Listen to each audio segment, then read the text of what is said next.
आपल्या सर्वांच्या लाडक्या लक्षाचं हमाल दे धमालमधील धाक्कुमाकुम गाणं असो किंवा आपल्या तालावर चंदेरी दुनियेला नाचवणाऱ्या शम्मी कपूरची गोविंदा आला रे आला ही आरोळी असो, दहीहंडी किंवा गोपाळकाला आला की अवघ्या तरुणाईच्या अंगात वारं भरतं आणि मग वेध लागतात ते थरावर थर रचून रंगणाऱ्या या उत्सवाचे. पण तुम्ही कधी विचार केलाय की ज्या हंडीसाठी इतके थर रचले जातात त्या हंडीत नेमकं काय दडलेलं असतं? आज जाणून घेऊया या हंडीतील गुपित. खरं तर ही एक रेसिपी नाही, एक परंपराच आहे आणि गेले हजारो वर्ष ही परंपरा आपण जपली आहे. गोकुळाष्टमी निमित्त आज आपण बनवणार आहोत श्रीकृष्णाला अतिप्रिय असा गोपाळ काला.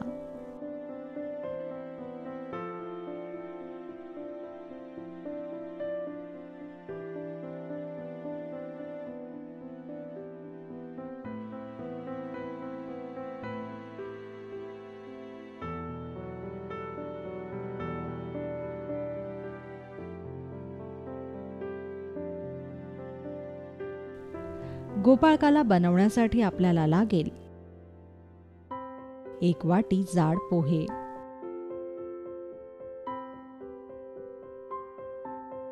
अर्धी वाटी कुरमुरे,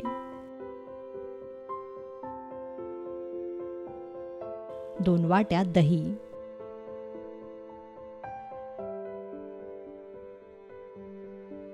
एक बारीक चिरलेली काकडी,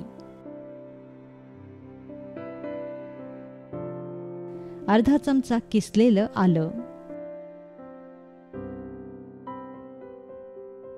2 चिरलेल्या हिरव्या मिरच्या,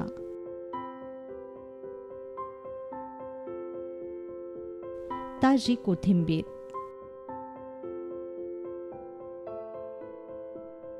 अर्धा चमचा जिरे,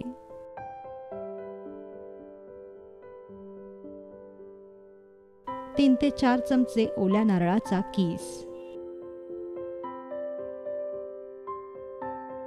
फोडणीसाठी तूप,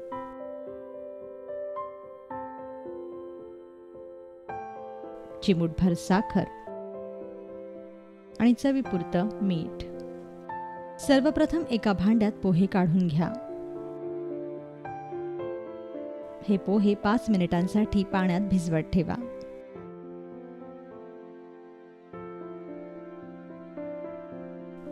पाच मिनिटांनंतर पाण्यातून उपसून हे पोहे निथळून घ्या व 2 मिनिटं असेच राहू द्या.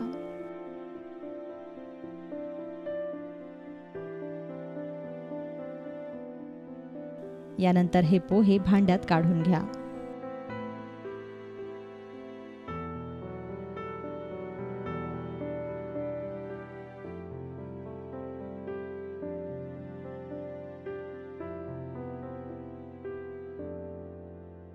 यात कुरमुरे मिसळा. मग यात बारीक चिरलेली काकडी घाला.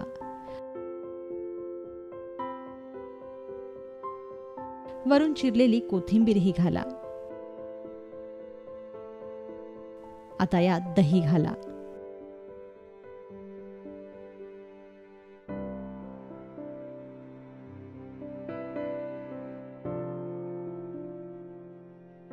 चवीपुरतं मीठ आणि साखरही घाला.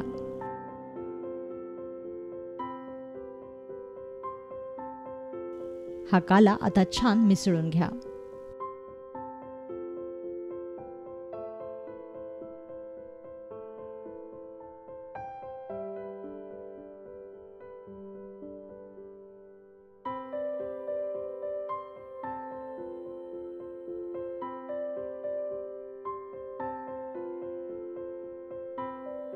मिसळलेल्या या काल्यात नारळाचा कीस घाला.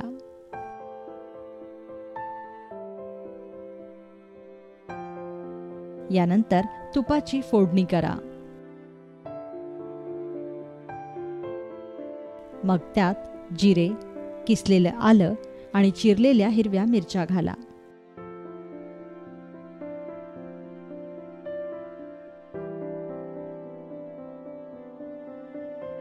ही फोडणी छान तडतडली की गॅस बंद करा आणि ही फोडणी दही काल्यावर छान पसरून घ्या.